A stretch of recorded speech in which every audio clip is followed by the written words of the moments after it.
সব নিয়ামত কি আপনারা পেয়ে গিয়েছেন? জান্নাতের জান্নাতীরা বলবে আলহামদুলিল্লাহ, আমরা জান্নাতের সমস্ত নিয়ামত আমরা পেয়ে গিয়েছি, সিওয়া একটা ছাড়া। সেটা কি? সেটা হলো আল্লাহর বড় নিয়ামত। আল্লাহর বড় নিয়ামত, আল্লাহর বড় নিয়ামত সেটা হলো আল্লাহর সাথে আমাদের দেখা।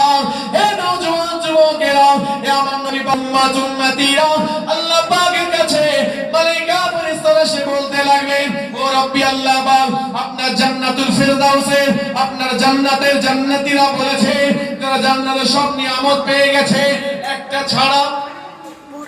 একটা ছাড়া, সেটা হলো আপনার সাক্ষাৎ, আপনার দিদার। আপনার দিদারের অপেক্ষায় আপনার অপেক্ষমান জান্নাতীরা। আল্লাহ পাক রব্বুল আলামিন মালায়েকা ফেরেশতাদেরকে বলতে লাগবেন, ও আমার মালায়েকা ফেরেশতারা, তাড়াতাড়ি করে আমার সম্মুখ থেকে নূরের পর্দা উঠিয়ে দাও, উঠিয়ে দাও, উঠিয়ে দাও। আমি আল্লাহ পাক রব্বুল আলামিন আমার জান্নাতে জান্নাতীদেরকে আমার দিদার খানা দিতে চাই। কেন কেন দেখা দেব, কেন দিদার দেব? এজন্য দেব, আমি ওয়াদা করেছি পৃথিবীর জমিনে তারা নামাজ পড়েছে, আমাকে না দেখে নামাজ পড়েছে, সিজদা করেছে না দেখে করেছে, রোজা রেখেছে শুধু বিশ্বাস আল্লাহ আমাকে দেখছে। অপশন ছিল ঘরের দরওয়াজা বন্ধ করে রোজা ভেঙে দিলে, খেয়ে নিলে কেউ দেখতে পাবে না, কিন্তু বিশ্বাস ছিল আমি আল্লাহ তাকে দেখছি, আমি আল্লাহ তাকে দেখছি। তার অন্তরে ভয় ছিল না গুনাহ হবে, না গুনাহ হবে, আর আমায় কেউ দেখুক আর নাই দেখুক, আমাকে আল্লাহ দেখছে।